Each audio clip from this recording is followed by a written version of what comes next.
The thin veil that is the ocean still obscures so many mysteries. Life forms as alien as the faraway stars, clues to our own past, half remembered almost amidst the web of history.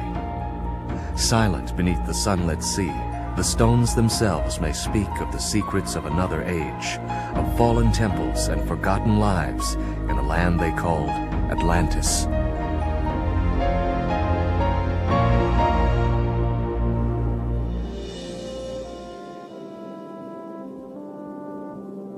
Since man first entered the oceans to unravel its mysteries, one secret remains for the most part elusive. Scant clues as to the existence and location of lost Atlantis remain hidden within the depths, as if held in a timeless trust by the myriad creatures of the sea. From time to time, these guardians of the ages allow our eyes to glimpse a tantalizing piece of the puzzle. But as sentinels of a mystery as old as man himself, they grant us merely a dim and shadowed view through the narrow portal of history. These faint and cryptic messages from our ancient past may be locked in the very stones of the seafloor. They may lead us along a barely discernible path, laid out long ago beneath the silent sea. Here the stones themselves may speak of a dream long held in the collective memory, of a golden age in the human story. Occasionally, the pieces of this puzzle, as vast as time, present a clue of promise, a hint as to the structures of the ancients, decipherable to a dedicated few who track the trackless way, and see the signs, the steps, the marks of men amidst the sunken, ruined order of nature, scattered out beneath the oceans of the world in seeming randomness and abandon. This journey of rediscovery takes us towards the very center of our Earth in an attempt to unravel the fabric of time itself, to probe and pull from the depths the ancestral messages that may remain. By utilizing every conventional tool and every innovative technology that modern men devise, this science, sent seeking like a silver eye in space, scans the broad reaching of the ocean realm. Faint fragments of this mystery lie strewn upon the ocean floor, from the Azores to the Amazon, and on across the Grand Bahama Bank, where evocative sand-blown patterns, like hieroglyphs, lead the searchers on, sometimes shifting by storm or tide to reveal the possibility of a long-ago civilization. Perhaps the workings of some forgotten race with the reputation of gods and the limitations of men. The challenge is the decoding of a message transmitted through myth and legend down through the ages, and so often obscured by the retelling of the tale, by the passage of time, or the force of the elements themselves. What has been sent down to us intact, like some returning craft launched so long ago, and which some believe exists and still remains above and below the waves, is a name. That name is Atlantis, fabled mother of empires and cradle of cultures. Her influence and power spread across the oceans of the world, but as men with curiosity and conquest at heart, they spread out upon the earth and spawned the ancient cultures of the world. Those who subscribe to the theory of Atlantean expansion cite the mysterious megalithic structures of Europe as possible proof of contact.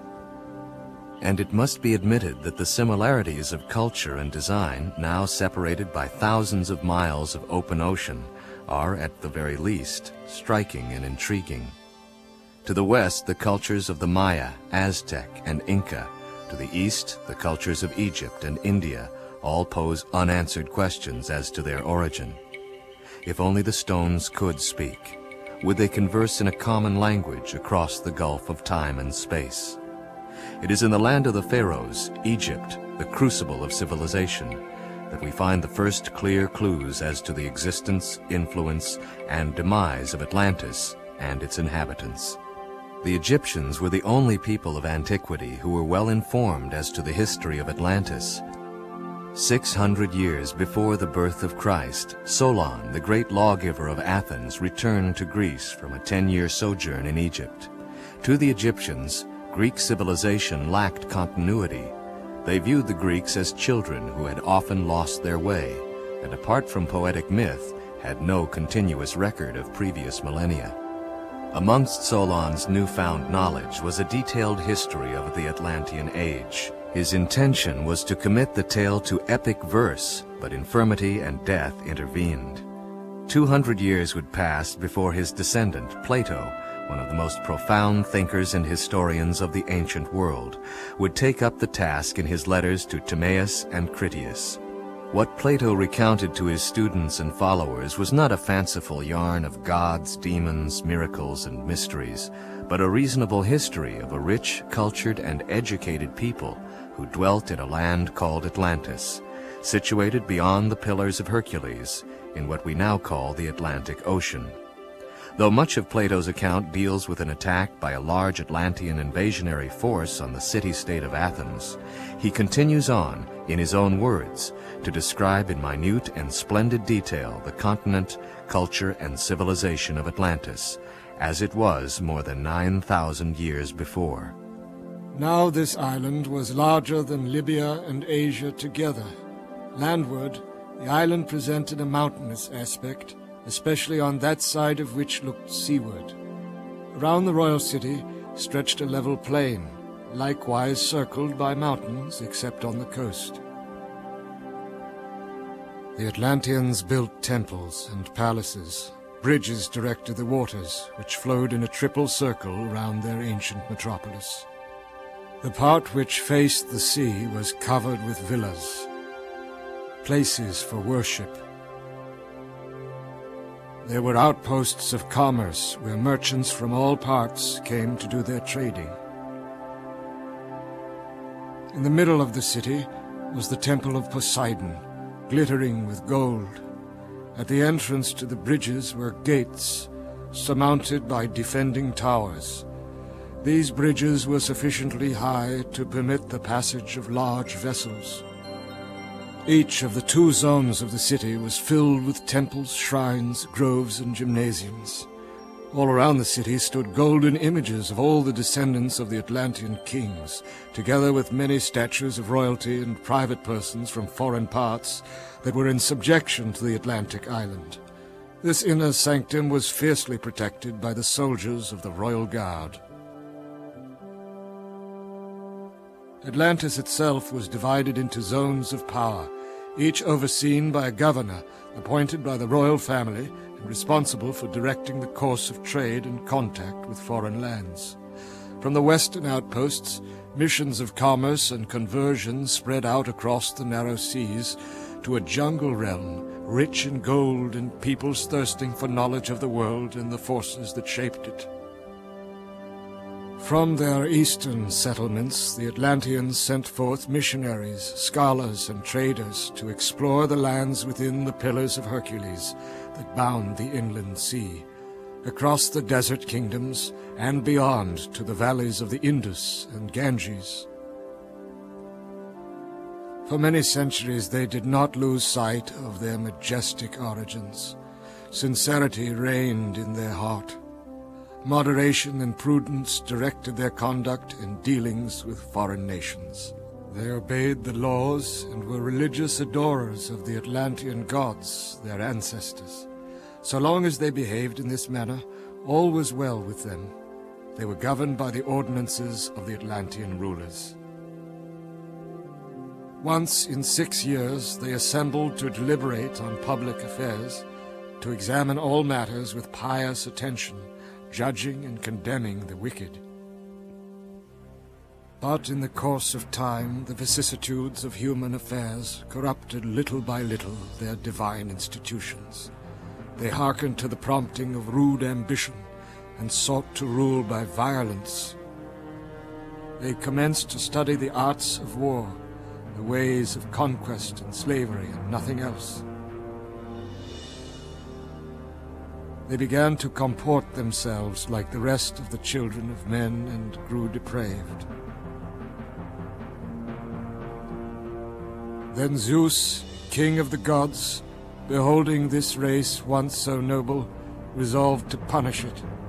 He convoked a council of the gods in Olympus and addressed them as follows.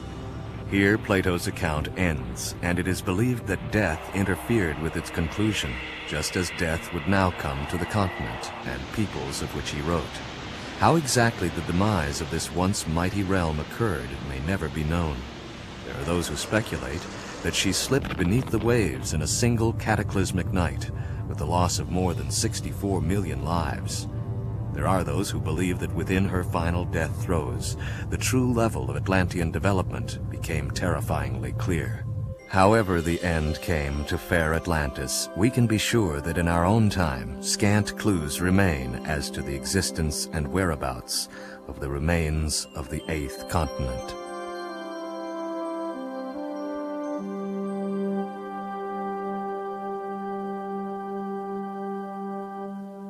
There are several reasons why I believe in the existence of Atlantis. They're put forward in some of these books which have made studies of Atlantis, such as Donnelly's book, Charles Berlitz's book, a Russian scientist named Zhirov, many wonderful collections of all the evidence which is available, which sort of points in a circumstantial way to the existence of Atlantis. I believe that Atlantis did exist, and if I had adequate funds, I would start out with the Azores and the Canaries and off the mouth of the Amazon, the Ilha de Maranhão. But then I would go down with the Alvin down the mid-Atlantic ridge. We have a volcano there called Atlantis, dated 10,000 BC on the mid-Atlantic ridge. Those are the places that I would look. I think it's important that we look for Atlantis, just as Schliemann would not have found Troy if he had not looked for it. Unless you're seeking, you will certainly not find Atlantis, and if we do, it would probably be the most important archaeological event in the world. I think that the major task ahead of us is to look and see if we can find something, and the evidence will tell. It could be one of the most exciting discoveries of the 20th century. The Association for Research and Enlightenment in Virginia Beach dedicates a large amount of energy towards Atlantean studies. One of its scholars in this discipline is Dr. Doug Richards. Atlantis is a legend that's been around with us for a long time, since several hundred years BC, when Plato, in his dialogues Timaeus and Critias, first talked about Atlantis as being a continent beyond the Pillars of Hercules that had a battle with the Athenians. Between Plato and the 1800s, there wasn't an awful lot done in terms of speculation on Atlantis. But then Ignatius Donnelly, in about 1882, published the book Atlantis, the Antediluvian World. And what Donnelly did was Donnelly compiled an enormous amount of material from different sciences and mythology to make the thesis that Atlantis had indeed existed and was the source of a lot of the world's civilization. Now, the reason that people are looking down in Bimini for Atlantis is because Edgar Cayce in the 1920s was giving psychic readings on a variety of topics and mentioned in one of the readings that Bimini, this tiny island off the coast of Florida, was the last remaining part above the waves of what was once a great continent, Atlantis.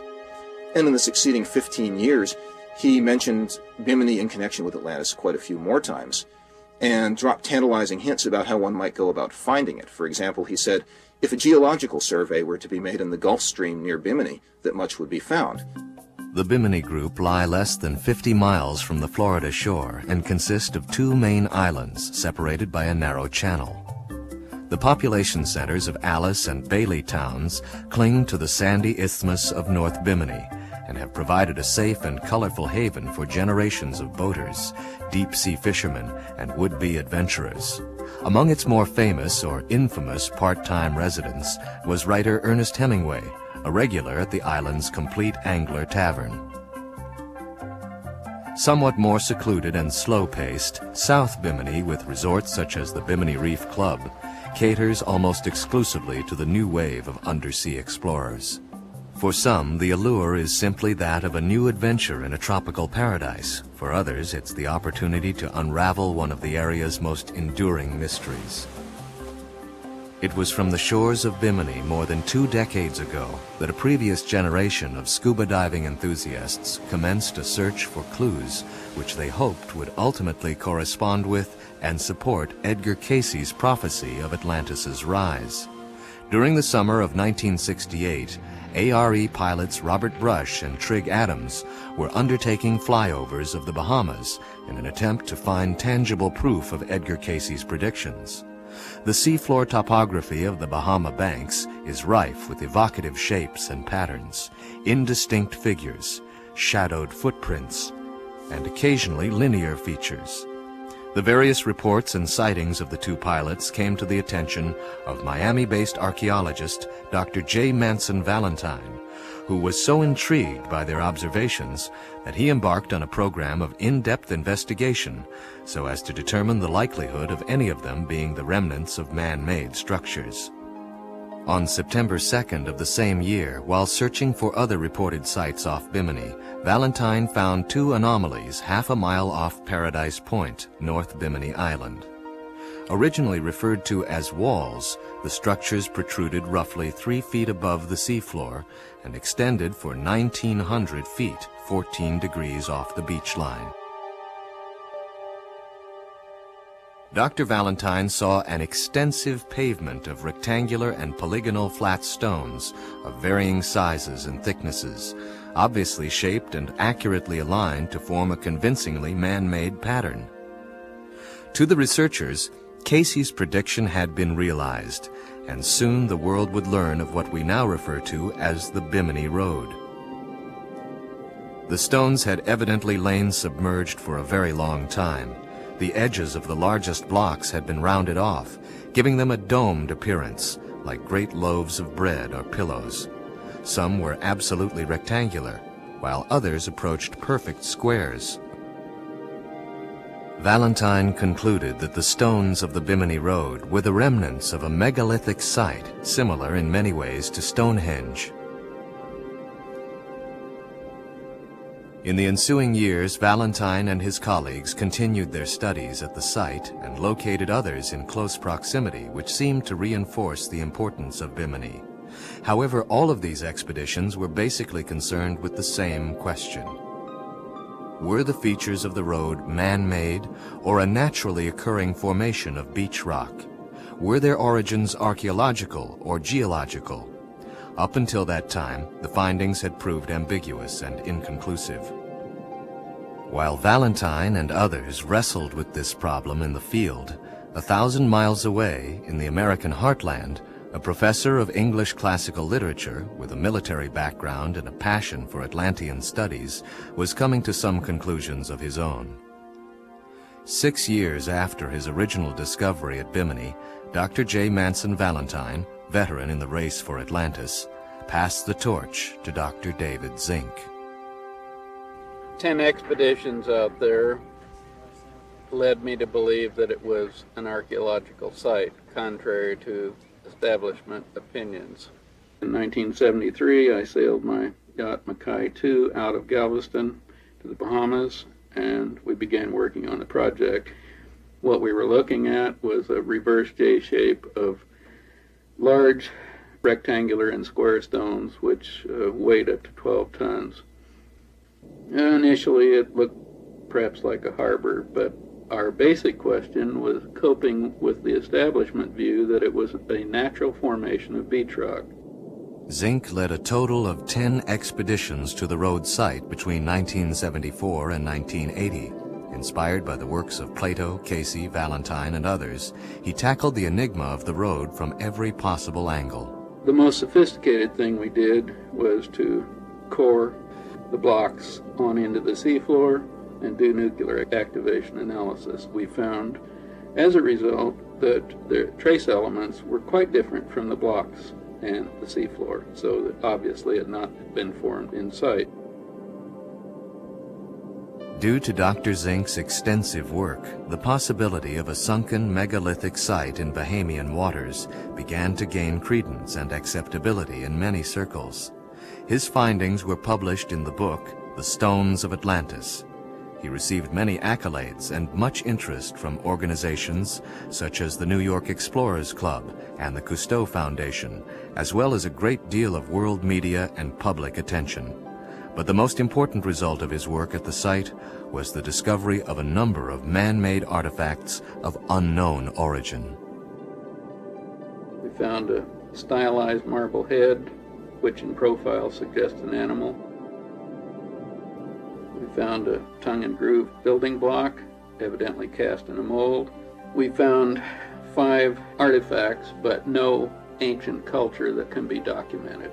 Since it related to no known pre-Columbian culture, it must have had something to do with a culture that we don't know anything about. Perhaps Casey was right. It perhaps was an outpost of Atlantis. It is at least 6,000 years old or more, so that takes it back of conventional Mesoamerican sites.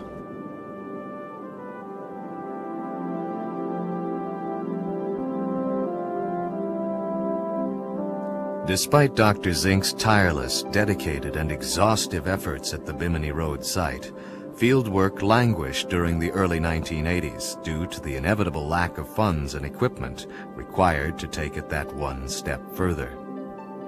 For a number of years, the road, and whatever secrets it still had to offer, was returned to the creatures who had never questioned its meaning or significance, but had simply lived out their lives amidst the timeless, crystal-clear, sunlit beauty of the place. As for human interest, the site became merely a novel side trip for the ever-increasing numbers of vacationing scuba divers visiting the Bimini area.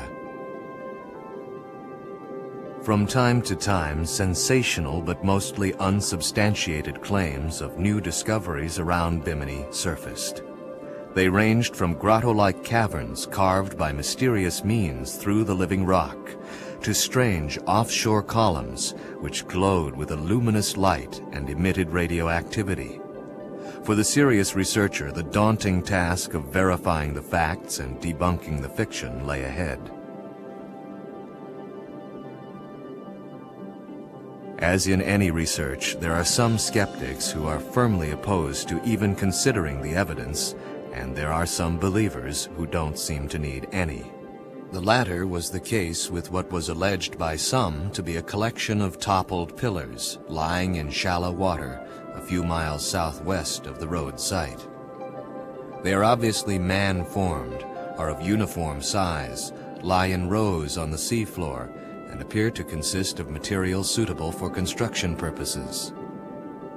But the most cursory investigation does not suggest architecture or the fallen pillars of the Atlantean Hall of Records, but some wrecked ship's cargo, probably cement or lime, hardened in the barrels which have long since decayed. As each false lead is followed and discounted, the trail becomes clearer for a new wave of searchers committed to the hunt for Atlantis. Since the mid-80s, various groups have been returning to Bimini to continue the search for remnants of Atlantis. Most active have been the Florida-based Gaia Foundation and California's the Atlantis Organization. For the most part self-financed, their field sessions are short but intensive. Conveniently headquartered at South Bimini's Bimini Reef Club, the expedition members prepare for operations. From all walks of life, their common bond is a passionate belief in the existence of Atlantis. Their team consists of school teachers, scientists, and surveyors. One of the things which has motivated my life is understanding why things happen. I've always had a deep desire to try to understand matter at a deep level, to understand the laws of physics and the laws of the universe, which motivated me to go into physics in the first place. One of the curious things about Bimini, besides the structures at the Bimini Road site underwater, are the mounds, which are seen above ground. They're strange shapes that look from the air like animals or man-made structures. They probably come from a more recent civilization, but they may have been built upon earlier civilizations. Utilizing infrared photography undertaken by Kentucky land surveyor Raymond Lee, the mound figures become strikingly clear. Their most likely origin is with the Shark and Cat clans of the Yuchi Indians, but it is the more ancient remains and clues that may lie buried beneath them that interest the expedition members. To reach the mound sites safely requires local skills and knowledge of the area. The mangrove swamps are a low-tide labyrinth of tortuous turns and dead ends. Carrying all the equipment that they will require to undertake their various surveys, members of the Gaia Project, Dr. Joan Hanley, Dr. Claude Swanson, and research assistant Donnie Fields face a grueling trek through the tangled undergrowth. Due to the ravages of a recent hurricane, the survey markers placed by a previous expedition have been destroyed, and upon reaching the mounds, a conference is convened to discuss the plan of attack. Approximately right there, where are some of the features that you would like to look at today? Okay, well, as you know, last year we came here with the ground-penetrating radar system and laid out about 25 transects where we cleared some paths and made radar surveys over a grid in the mound.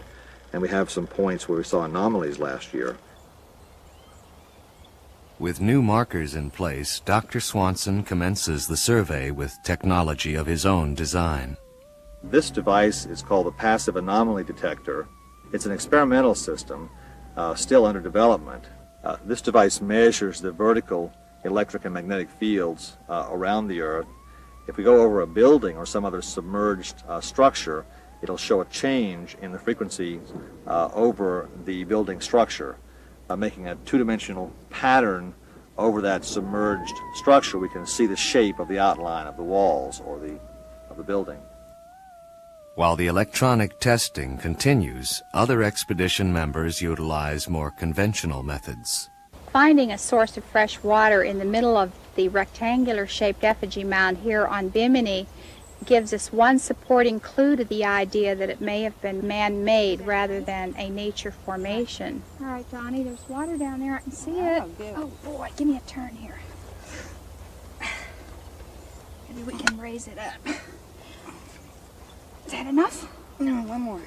Lay it over. It's moist. This is a different material. This all has organic matter in it here, but yet we have the oolitic sand right here. You can feel the different coarseness of it. Oh, yeah. See? All right. References to fresh water permeate the entire Atlantis story. Plato made specific reference to hot springs and fountains of fresh water flowing in abundance throughout Atlantis. During the 1920s, Edgar Cayce predicted that a large complex of healing springs would be discovered on Bimini, which would have a direct connection to Atlantis. Even in historical times, Bimini has had the reputation as the possible location for the fabled Fountain of Youth. Spanish explorer Juan Ponce de Leon so fervently believed in the Indian legend of Bimini's healing waters that he spent a fortune in gold trying to find it.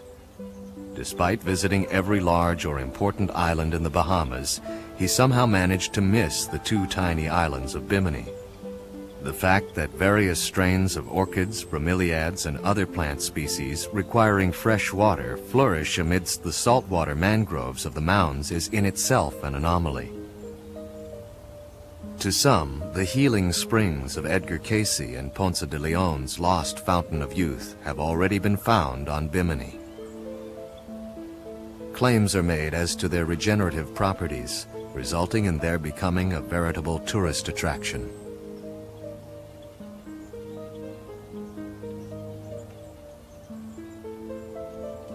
The reason I wanted to return to the research on Bimini is that after studying all that I could find written by experts in the field, I felt they had drawn their conclusions prematurely, that with the advent of new technology, Bimini deserved another look. The reason we decided to have a geologist come back to the Bimini Road and take more coring samples is that we wanted to see for ourselves actual cores taken from the rocks.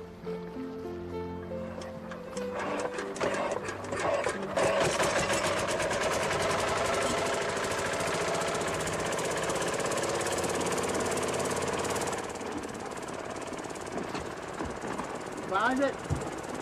With the assistance of Dr. Swanson, Florida geologist Bill Raymond prepares to take a series of core samples from the Bimini Road site. I'll go down and mark a stone to drill on, and then I'd like to actually just drill and make a coring in the center of the stone. How far down do you think would be good to go today for a coring sample? I think we need to go about 3 feet to get through that stone. How long do you think it'll take to drill down to that depth? A couple hours. A couple hours, okay.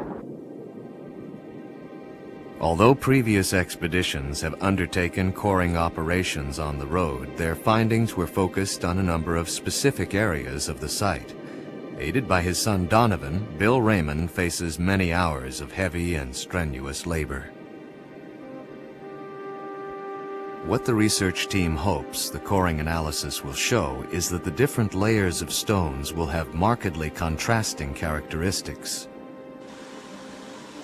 Should this prove to be the case, it would indicate that the stones had been placed on top of each other by other than natural means. If the stones are the same, it would suggest a geological formation. Observing the work from the sidelines, expedition members look on with anticipation, monitoring the drill's slow but steady progress towards the hoped-for conclusion. As Bill Raymond inspects the cut, his son Donovan keeps the heavy piece of machinery cutting at a straight angle by continuously kicking. A jammed coring bit at this stage of the game would cause hours of delay. More than 5 hours have elapsed by the time the coring equipment reaches its depth limit, deep below the surface of the Bimini Road. Extracting the sample is a critical process. A mishap now could result in the loss of the entire day's effort. Fatigue has set in and shows in the movements of the divers. For the first time in a millennium, this portion of the Bimini Road will be above the ocean's surface, once more in the world of air and sunlight. Specializing in underwater geology, Bill Raymond must first take back to his lab the core samples for a detailed analysis before he can make a determination as to their origin.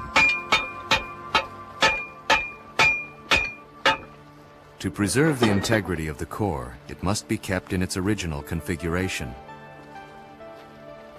Some people have claimed that any archaeological sites found in the Bimini area are evidence of Atlantis having been here. I can't really say anything about Atlantis and Bimini. It's a possibility. What I will say about Atlantis is that if it did exist, I personally believe it would have been pushed under the Caribbean plate. Atlantis was supposedly located in the Atlantic, and the Atlantic plate is colliding with the Caribbean plate, and anything as old as Atlantis could very well have been pushed under the Caribbean plate and may never be found. Developed by Dr. Harold Edgerton of MIT, side-scan sonar retrieves a three-dimensional image of the sea floor by utilizing sound instead of light. Consisting of a towed sonar fish connected to an onboard monitor, this technology has now become a standard tool in many areas of oceanographic research, as it allows large areas to be thoroughly surveyed in a relatively short time. By keeping a careful record of their course, the locations of interesting features are recorded. 4831, 1535. 4838, 1535. Okay, now where do you want to go on the west? The 1500? Yes, go due east to 1500. Mark. 4859, 1532. Mark. 4840. 1530. That was 277. Here's 273. We've got hard stuff here, soft pockets there. There's a little pattern there for you. A constant watch is kept on the side scan readout. Satisfied that the entire survey area has been completely covered, the side scan fish is retrieved, and now the task of deciphering the data commences. Expedition members, including the Atlantis organization's Tom Vanderveer and founder Bill Donato, review the record to make a determination as to which anomalies and features warrant further investigation. or structures, whatever. Now here's some other features right in here too. Look at these. See how these little striations down through here? When we dive these, we'll have to document these photographically too. The side scan record has provided a number of promising targets. By means of surface towing, the shallower sites can be checked visually. They are searching for the subtlest of signs. A straight line, an unusual pattern, a slight change in the strata of the seafloor. No possibility, however faint, can be ignored. In areas to the northwest of Bimini, such as Gun Cay, Cat Cay, and Turtle Rock, the bottom strata closely resembles that of the Bimini Road site. The underwater features include different types of a lithic material, megalithic blocks, what appear to be cut and worked stones, and what may be the remains of pavement, monolithic type structures and features resembling hexagonal plates. In order to verify the possible similarities and connections between these sites, comparative analysis must be undertaken. Segments of stone from a wide area are retrieved by Dr. Claude Swanson. They will be submitted to a range of tests that the expedition members hope will point to a common origin. So often the survey areas which seemed so promising on the side scan record appear as a featureless wasteland to the naked eye. If the estimates of the antiquity of Atlantis's demise are correct, then any remaining artifact material would be shrouded beneath centuries of marine growth and incrustation. Despite the aid of the most sophisticated technologies, it is like searching for the proverbial needle in a haystack of cosmic proportions. The sea seems unwilling at times to give up her secrets, but on this occasion some evidence of man's handiwork is found, though its age, origin, or purpose is not immediately evident. Could this possibly be a link to some long ago lost land? The artifact is photographed in its original location, prior to being lifted from its resting place.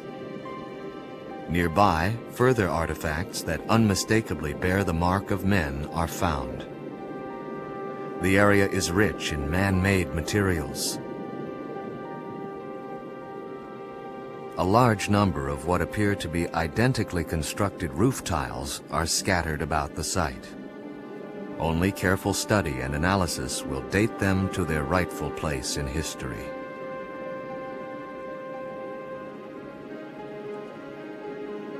Yesterday we came across a little bit unusual features which turned up on the sonar of the boat of the person we were with. Some things which we didn't expect. We found some modern artifacts, but nothing really ancient. I would like to investigate in the future some other areas that are in the Bahamas. It will probably take a lot of money to do really thorough research, but we're pretty dedicated. We've come here for several years and we intend on coming back.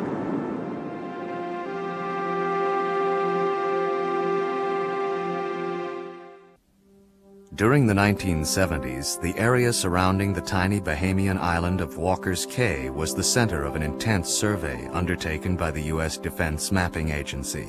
That this idyllic backwater would become the focus of a renewed hunt for Atlantis could not be foreseen. But reports of strange, inexplicable structures on the sea floor near Walker's prompted veteran Atlantis hunter Dr. David Zink, after a 13-year hiatus, to return once more to his fieldwork in the Bahamas. After one failed attempt to reach the site in 1980, Zink has chosen to base his operation at the Walker's Cay Resort, a mere 30 nautical miles from his prime target. Zink and his crew face a homecoming of sorts, considering the years spent in Bahamian waters during the exhaustive study of the Bimini Road site. Though isolated at the very end of the Bahama chain, Walker's Cay provides the ideal location for an undersea and aerial investigation of the report. I'm very excited to be once again on the search for Atlantis. This particular project goes back to the mid-70s with that Defense Mapping Agency photo. Various other government agencies did tracked this course, and it was quite real. I had waited about 5 years to get adequate support to get out here for 1980. I had a very professional team in Fort Lauderdale waiting to come out here. Our spotter plane found the boat from Nassau, a treasure hunter's boat, with a .50 caliber gun, machine gun, on deck over the site. We also then had a hurricane develop through the Keys, and we also had a cold front coming down, so in all ways we had to abort. Since obtaining the original photograph, technology, particularly satellite-generated photography and mapping, has progressed by leaps and bounds. Dr. Zink has prevailed upon the EOSat company, a leader in the field of Earth photography, to provide him with the very latest, most detailed photographs of the area in question. The satellite image not only confirms the existence and position of the original target, but shows a similarly shaped but much larger feature closer and to the south of Walker's Cay. With expedition pilot Neil Watson at the controls, Zink's first order of business is to visually confirm both targets from the air and record their position exactly. Utilizing a state-of-the-art micrologic global positioning system, or GPS, the exact course, speed, and position of the aircraft can be monitored. Once over the site, its precise coordinates will be entered. As the photograph shows, the target is relatively small and indistinct. After a number of circuits, it is sighted, partially covered with sand and obscured by the sun's reflection on the choppy sea, but there nonetheless. Zink and Watson fly on to the second target. The EOSat photograph had clearly shown what appeared to be a huge L-shaped feature some 20 miles south of Walker's Cay, exactly where it should be. The site comes into view, and truly immense it is, perhaps 50 times larger than the Bimini Road. If this were to prove to be the remains of some man-made structure, what could it possibly have been? With 5 days scheduled to investigate both sites, Zink makes the decision to locate and dive the larger one the following morning. I'm very excited about our present objectives, and I say that in a plural sense because the target that we'll probably first look at is more dramatic than anything that I've seen in the Bahamas. Overall, the meaning of these two possibilities may be that we have a very large complex here. It may be that we have something that will, in effect, reinforce Bimini. At any rate, these are megalithic size structures. The 2-hour voyage to the site seems much longer through the choppy seas. This veteran of the Bimini Road is on the hunt again, and his eagerness is infectious. First in the water and always the last out, Dr. Zink insists on being towed over the search area, despite the worsening conditions.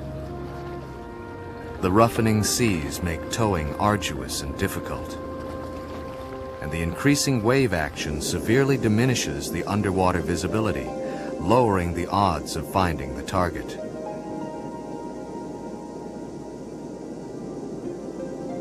As the weather continues to deteriorate, Zink, though reluctant, is forced to leave the water.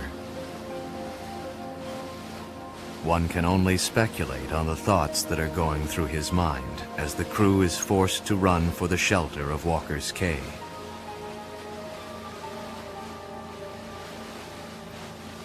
A deep, low-pressure system establishes itself across the Bahama Bank. The expedition is stalled in Walker's for 3 full days.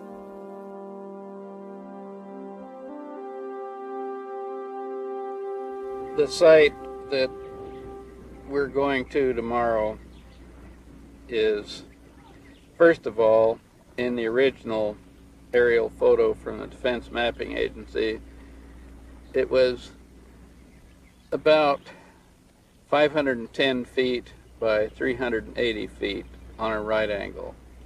It apparently is a masonry wall. Of course, in the Bahamas, the sand shifts and sand levels change. With time running out, all efforts are concentrated on the original site. With data from the Defense Mapping Agency and coordinates recorded during the GPS flyovers, the course is calculated and followed. Once at the search area, the drudgery of surface towing begins in earnest.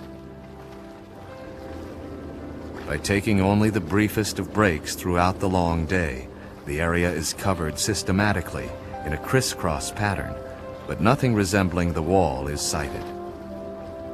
As a last resort, Dr. Zink orders the plane out from Walker's Cay. The plan being to locate the site from the air and guide the search vessel to it. After a few passes, the elusive anomaly is spotted in the center of the survey area. Zink has the boat moved quickly over the target, and almost before the anchor hits bottom, he's down the line, hopeful of a rendezvous that has been 20 years in the making. Without a doubt, the feature is unusual, almost unnatural in appearance. It is seemingly carved into the living rock and sculpted from the stones of the seafloor. But to the trained eye, it soon becomes apparent that it is geological rather than archaeological.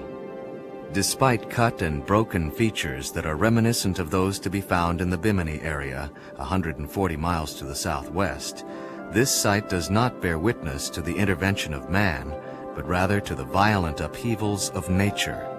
This is evidenced by fissures, cracks, and crevices that radiate out from a central point like spokes of a wheel or the filaments of a tangled web spreading out across the seafloor. Stark and sterile formations of coral surround the site, scattered and discarded like the blocks in some wild child's game. To Zink and his crew, this is no game. There is no room for despair or disappointment, only the knowledge that another lead has been followed to its ultimate end, reducing the lengthy litany of reports and rumors by just one more, and allowing the searchers a clearer way in their quest for lost Atlantis. It is by no means the hoped-for triumphant return to Walker's Cay, but neither is it a failure. For one more mystery of the Bahama Banks has once and for all been put to rest through the tenacious dedication and the unshaken belief of one man. I believe that Atlantis did exist. As in any ocean-related endeavor, one faces the fickle nature of the elements, the constraints of time, limited funding, manpower, and equipment. There are times when one may become discouraged. It's as if there seems to be a conspiracy of forces working against you. But through it all, the passion and belief survives and is strengthened. What Dr. Zink and others committed to this search are striving for is the tangible proof of a civilization and culture lost to the memories of modern man. The vestige of an empire older than the oldest shipwreck yet explored, or Egyptian tomb cleared of the dust of ages. Through dedication and research, the proof will come, and it will shake the very foundations of establishment thought. Dr. Zink and others will continue this work, for by decoding the ancient messages of the Atlantean age, they are convinced that we will learn more of the future and follies of our own civilization, knowing finally that our own history is but a breath upon the pane of time.